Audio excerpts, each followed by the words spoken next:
Les deux chefs d'État se sont réjouis de leur convergence de vues sur les grandes questions qui touchent l'avenir de leur pays, notamment la quête d'une vraie souveraineté, la lutte contre le néocolonialisme, le développement de véritables capacités endogènes dans des domaines stratégiques et les défis sécuritaires. Ils ont jugé de la nécessité et de l'urgence de tenir dans les meilleurs délais la commission mixte de coopération en vue de renforcer leur cadre de coopération. Certains Africains sont très sceptiques et estiment que le président tchadien Mahamat Idriss Déby Itno n'est pas entièrement décolonisé.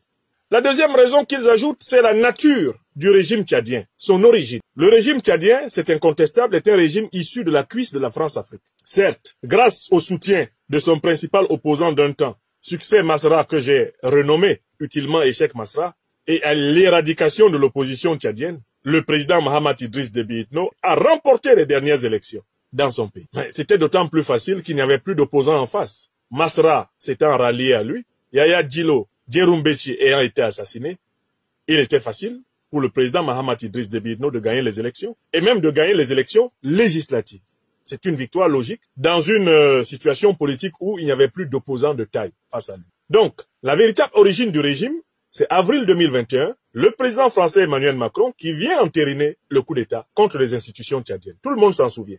Et comme l'a dit le père, le maréchal Idriss Déby Itno lui-même, qui repose désormais à Amdjaras, c'est la France qui l'a imposé à la tête du Tchad, et c'est la même France qui le critiquait, et c'est la même France qui, pour mieux le contrôler, le déstabilisait. Vous vous souvenez de la célèbre vidéo ou pas, à propos de la nature profonde du régime tchadien?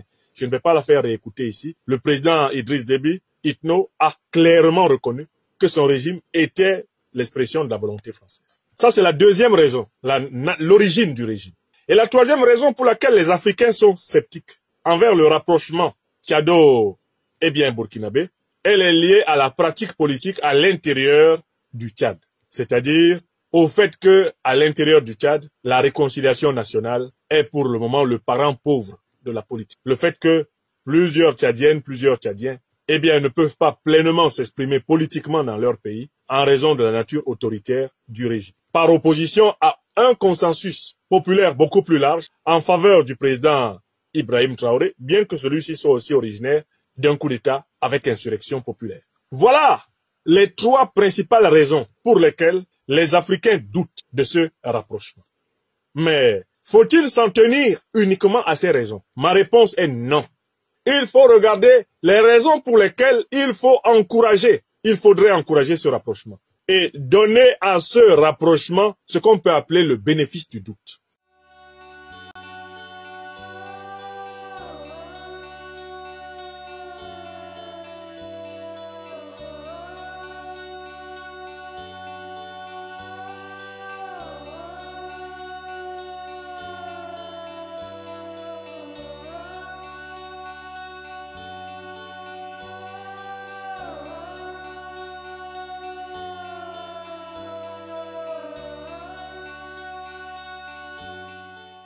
Rencontre stratégique entre le Burkina Faso et le Tchad. Une très bonne nouvelle.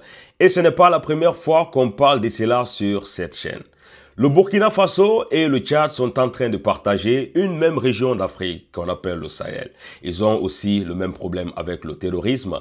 Et si ces pays s'associent pour combattre ces phénomènes qu'on appelle le terrorisme et instaurer une paix durable dans cette région, je pense que c'est une très bonne chose. Malheureusement, quand on regarde sur les réseaux sociaux, la plupart des Africains se posent des questions. Est-ce que cette rencontre ou bien cette union qui veut se créer est une union sincère ou bien c'est un moyen d'infiltrer l'AES afin de le déstabiliser? Dans cette vidéo, on va essayer de voir tout cela avec les explications de Dr Franklin Nyamsi, mais les raisons qui poussent la plupart des Africains à se poser cette question, c'est parce que quand on voit la nature du régime du Tchad, l'origine de ce régime et surtout comment est-ce que la politique est faite dans ce pays qu'on appelle le Tchad, on se pose plusieurs questions. Celle de savoir est-ce que cela marche avec l'idéologie et la mentalité de ces différents pays de l'AES, surtout ces différents présidents qui sont en train d'appliquer la trilogie. À première vue, ce rapprochement entre le Tchad et ses pays de l'AES, c'est quelque chose à encourager. Et dans cette vidéo, on va essayer de savoir pourquoi. Première raison. Mais le Tchad et le Burkina Faso ont en commun d'avoir rompu publiquement, solennellement, définitivement, les accords de coopération militaire et de défense néocoloniaux avec la France. Écrivez ça. Le président Mahamat Idriss Déby Itno n'a pas fait ça en cachette. Il n'a pas fait ça à la manière des aventuriers ambigus de Dakar. Il n'a pas fait ça par demi-mot. Il n'a pas fait ça par petite brouette, comme le font le président Bassirou Diomaye Diakhar Faye et son premier ministre Ousmane Sonko, qui caressent la néocolonie. Ah, le président tchadien a rompu l'accord. Et c'est un point qui a marqué en particulier son homologue burkinabé. Vous vous souviendrez d'une allocution du président Ibrahim Traoré dans laquelle il disait « Ceux qui veulent sortir de la dépendance sécuritaire envers les puissances néocoloniales et impérialistes doivent commencer par rompre les accords. » Le Tchad a coché la première case. Et il n'a pas fait ça en cachette. Il a fait ça en plein jour. Donc écrivez la première raison. Il faut juger les gens sur leurs actes et non pas simplement sur l'opinion mauvaise qu'on a d'eux. Le président Mahamat Idriss Déby Itno rentre dans l'histoire du Tchad pour avoir rompu les accords de coopération militaire et de défense. Même si moi, je ne suis pas son soutien, parce que je ne suis pas d'accord avec la manière dont il est arrivé au pouvoir, la raison m'impose de reconnaître qu'on ne pourra pas imputer cette décision à quelqu'un d'autre. C'est lui. Et c'est par là que pour moi, il mérite le grade de maréchal. S'il y avait même un autre grade au Tchad, qu'il prenne ça. Ça ne me fait plus rien. Lui-même là, il mérite encore plus le grade de maréchal que son père. Parce que son père n'a pas rompu ses accords. Écrivez ça. Il faut que les Africains apprennent à encourager ce qui est bon. Quand c'est bon, disons que c'est bon. Même quand celui qui a fait quelque chose de bien là ne te plaît pas. Mais quand c'est bon, c'est bon. Car dire du mal de ce qui est bien n'est pas bien. Tchepun kapun. Tchepun kapun. Ça, c'est l'acte 1. Mais il y a un deuxième acte pour lequel le régime du président Mahamat Idriss Déby Itno mérite la considération du Burkina Faso. Vous savez, l'acte numéro 2, c'est que le régime du président Mahamat Idriss Déby Itno a refusé de servir de base arrière aux attaques contre l'AES. Écrivez ça. Je vous donne les raisons. Hein. On m'appelle le docteur des preuves. Notez, et puis vous allez vérifier. Je dis que le régime tchadien du président Mahamat Idriss Déby Itno a refusé que son territoire serve de base arrière pour attaquer le Niger, pour attaquer l'AES. Vous avez vérifié ça, oui ou non? Il y a une entente fraternelle puissante entre N'Djamena et Niamey qui a empêché que le territoire tchadien serve de base pour attaquer le Niger. Parce que le plan des néocolons était d'utiliser le Tchad pour attaquer le Niger. C'était d'ouvrir un front est contre le Niger à partir du Tchad. Toutes les tentatives ont été étouffées dans l'œuf parce que les Tchadiens ont dit non, non, vous n'attaquez pas le Niger à partir de chez nous. Et chaque fois que les Nigériens ont eu connaissance de ces velléités, ils ont partagé l'information avec leurs frères tchadiens, qui ont empêché cela. Vous comprenez pourquoi à un moment donné, quand le Tchad a été attaqué par les terroristes, il a été abandonné par ses parrains. C'était pour le punir, d'avoir refusé de participer activement à la déstabilisation du Niger. Écrivez ça. Écrivez. On peut ne pas aimer Mahamat Idriss Déby Itno pour les actes qu'il a posés, pour le sang tchadien qu'il a versé. Mais on ne pourra pas dire qu'il n'a pas refusé d'être une caution de l'instrumentalisation du territoire tchadien pour attaquer les pays de l'AES. Voilà la deuxième raison. Et c'est fort de la connaissance de ces raisons que le président, Ibrahim Traoré, l'a invité à Ouagadougou. Vous êtes en train de comprendre? Et à Mewa, Nyambou Mamé, il y a une énorme longueur. Aujourd'hui, nous parlons de la géopolitique africaine. Ça, c'est la deuxième raison pour laquelle c'est un rapprochement important. Parce que ça a été précédé par des actes de refus de servir de base d'agression. C'est pour ça qu'ils ont délogé les forces américaines et les forces françaises. Parce qu'ils savaient très bien que s'ils les maintenaient sur leur sol, celles-ci agiraient contre leur volonté, contre le Niger. C'est exactement ce qui se passe à partir du Bénin, n'est-ce pas? Ce qui se passe à partir du Nigeria, n'est-ce pas? C'est bien ce qui se passe à partir de la Côte d'Ivoire, non? Vous n'avez pas vu les violations répétées de l'espace aérien, malien, à partir de la Côte d'Ivoire? Vous pensez que les puissances néocolonialistes demandent à Ouattara l'autorisation de décoller des avions pour entrer au Mali comme elles l'ont fait en 2022? Non. Ouattara lui-même voit seulement passer l'avion. Ah, ce sont les avions des maîtres. Je ne dois rien sauf à la France. Donc, s'ils les ont délogés là, du Tchad, c'est précisément parce qu'ils ne voulaient pas que leurs frères nigériens aient à se plaindre d'eux en disant « Mahamat, on nous attaque à partir de ton territoire. Les aéronefs décollent à partir de ton territoire. C'est à partir des bases de l'ancienne puissance coloniale sur ton territoire que sont préparées les attaques contre nous. Mahamat, sommes-nous, oui ou non, frères d'armes ?» Là, il a refusé. Mais c'est important que vous sachiez pourquoi il a refusé. C'est important que vous sachiez pourquoi il a rompu les accords. Écoutez les conférences que j'ai données là-dessus. J'ai déjà expliqué pourquoi Mahamat Idriss Déby Itno a rompu les accords. Il y a des raisons. J'avais trouvé 7. Et je vous explique pourquoi il a refusé de servir de base arrière. Ben, il a refusé de servir de base arrière parce que le Tchad a servi pendant très longtemps de base arrière à la déstabilisation de plusieurs pays voisins, comme le Centrafrique. Mais ça n'a pas empêché le président Idriss Déby Itno de finir trucidé comme un vulgaire bandit. Non, Mahamat Idriss Déby Itno sait que le service du néocolonialisme ne rapporte rien. Il n'y a rien derrière. Regardez, Saddam Hussein a servi les Américains contre l'Iran, il a fini pendu par les Américains. Ah! Astaghfirullah. Kadhafi a voulu s'entendre avec Sarkozy pour arranger ses relations internationales. Kadhafi a fini charcuté par les hommes de Sarkozy. Mahamat Idriss Déby Itno a regardé l'histoire, il a dit, mais le service de la néocolonie ne rapporte rien. Même les rares maisons que je possède, les rares voitures que j'achète pour garder en France, même les vestes que j'achète pour garder en France, on arrache. Donc moi je gagne quoi? À faire comme mon père faisait. Mon père les a servis et à la fin de sa vie, il était aigri. Il était triste, il était amer. Oui! Donc moi aussi, je vais faire 27 ans comme ça à les servir et après, me rendre compte que ce sont eux qui me déstabilisent. C'est parce que le président Mahamat Idriss Déby Itno a fait la balance des paiements entre les récompenses des néocolonialistes et les récompenses du peuple africain, entre l'amour que les néocolonialistes peuvent avoir pour lui et l'amour que son peuple, le peuple tchadien, et plus amplement le peuple africain peut avoir pour lui. Mahamat Idriss Déby Itno a compris qu'il vaut mieux chercher la deuxième sorte d'amour. C'est pour ça qu'il a refusé. Et puis il y a une troisième raison pour laquelle il a refusé. Il a refusé pourquoi? Mais parce qu'en fait, il s'est rendu compte qu'en fait, en tant que militaire, de toutes les façons, comme il le dit souvent lui-même, il peut mourir tous les jours. En tant qu'homme politique, il peut mourir tous les jours. Mais le plus important pour un homme politique, et surtout pour un militaire, homme d'État, c'est de mourir pour une bonne raison, s'il le faut. Puisque de toutes les façons, tu es exposé à la mort. Que tu sois bon ou mauvais, chef d'État, là, dans ce système france-africain, tu es en danger. Là, vaut mieux être en danger pour une bonne raison. Au moins, avoir un bon nom sur 2 ou 3 sujets, pour qu'on puisse dire quand il ne sera plus là que c'est grâce à lui qu'on a eu ceci ou cela. Mahamat a pesé, et il a compris le mot de mon homonyme Franklin Bukaka, et qui dit que tout homme finit par mourir un jour, mais toutes les morts n'ont pas la même signification. Mahamat a choisi de donner une signification à sa mort.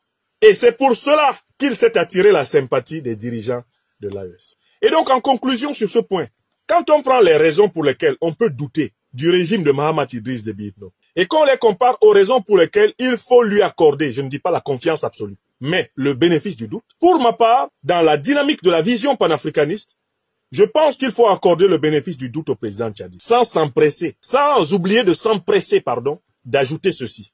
Monsieur le président Mahamat Idriss Déby Itno, le caillou que vous avez dans votre chaussure, c'est la réconciliation du peuple tchadien. Le caillou que vous avez dans votre chaussure, ce sont les familles tchadiennes qui ont perdu leurs fils et leurs filles, par votre faute. Le caillou que vous avez dans votre chaussure, ce sont les Tchadiennes et les Tchadiens qui vivent avec la peur au ventre, parce que la nature, encore trop violente de votre régime, est telle qu'il n'y a pas de place pour une véritable modernité politique. Tant que vous n'aurez pas affronté le grand défi de l'apaisement intérieur, de la réconciliation nationale, le grand défi de la reconnaissance mutuelle, le grand défi de la gestion partagée des richesses du Tchad, tant que vous n'aurez pas réussi à soigner les blessures que des Tchadiens et des Tchadiennes, par milliers et par millions, ont dans leur cœur, en raison de la politique de votre père et de votre politique, vous ne pourrez pas pleinement bénéficier de votre embellie panafricaine.